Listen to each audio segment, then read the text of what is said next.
Hi everyone, my name is Cassandra Chin. Today I'm interviewing Kirk, and we're at JCrete today, which you also help organize. Co-founded, Co-founded. yes, with Heinz Kibbutz.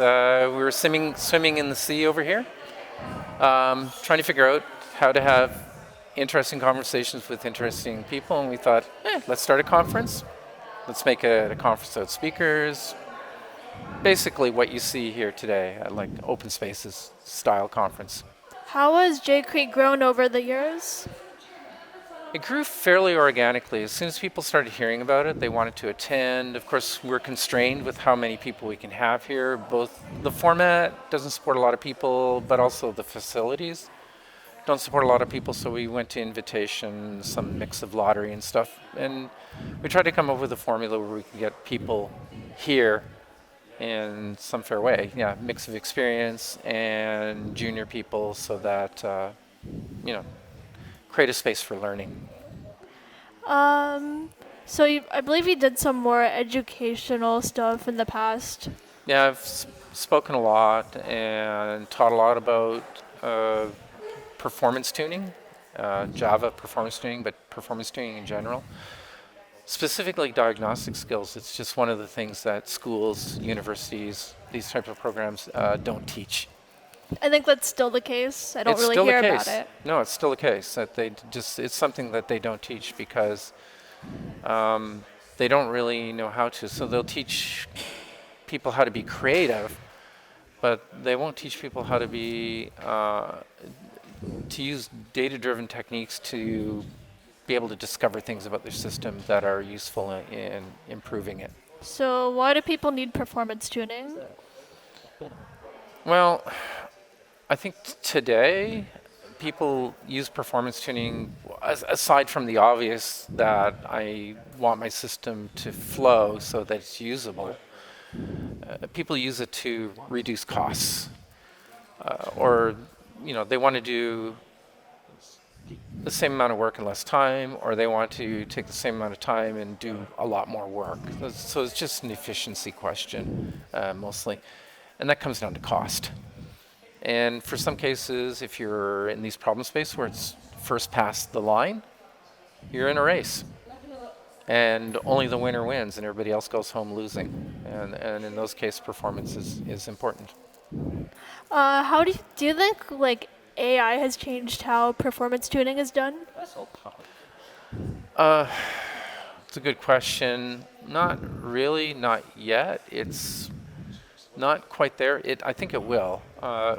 First, we tried integrating AI into tools to try to make tools more reachable by more people. If you think about what AI is there to do, it's really to make systems more reachable. So I can get things done without having to know a formal language. I can just use English and hopefully tell the system and it's going to do work for me.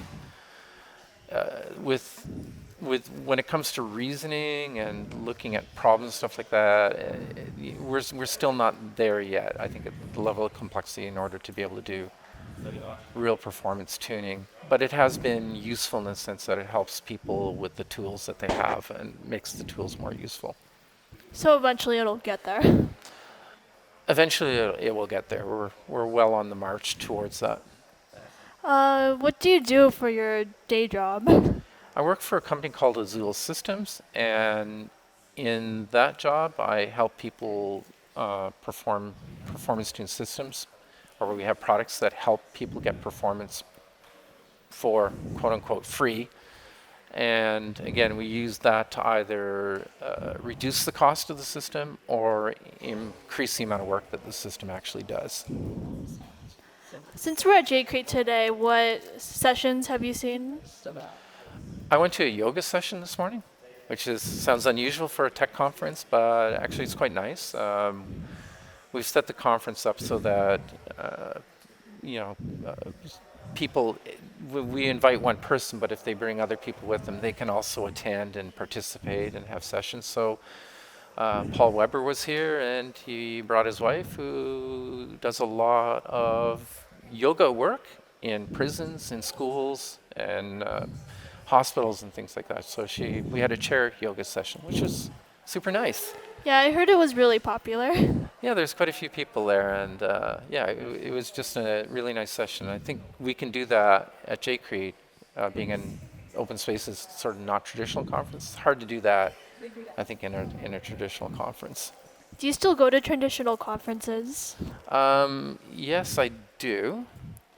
Uh, Traditional conferences obviously have their place, and they're still very useful.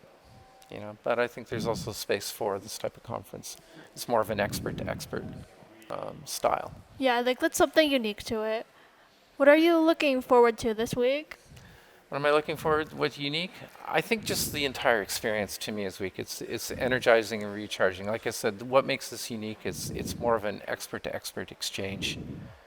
So people maybe particularly have a particular expertise, but in this environment we can share it very easily because you're dealing with other experts. And yeah, the discussions, it's more of a discussion rather than a dump presentation on you. So that discussion gives opportunity for exchanging ideas in ways that are just not possible in other ways. So it's just the face-to-face time. The Yeah, I social think that's aspects of it. something Yeah. we get here. Yeah, exactly, right? It's like, you're here, you're participating, and, the question is, what do you get out of all of this? And while you're here, I heard that you're also practicing cycling. Cycling, well, this is something I do all the time. So while I was here, just took the opportunity, got a bike, and I've been cycling around different parts of the island. And it's quite fun. You can get to different places. It's a different way of experiencing the island. Yeah, you get to see a lot. Yeah, you got to see a lot. Been to a whole bunch of different places that I probably wouldn't have driven to. Yeah, it's been great chatting with you, Kirk. Been great chatting with you. Other side.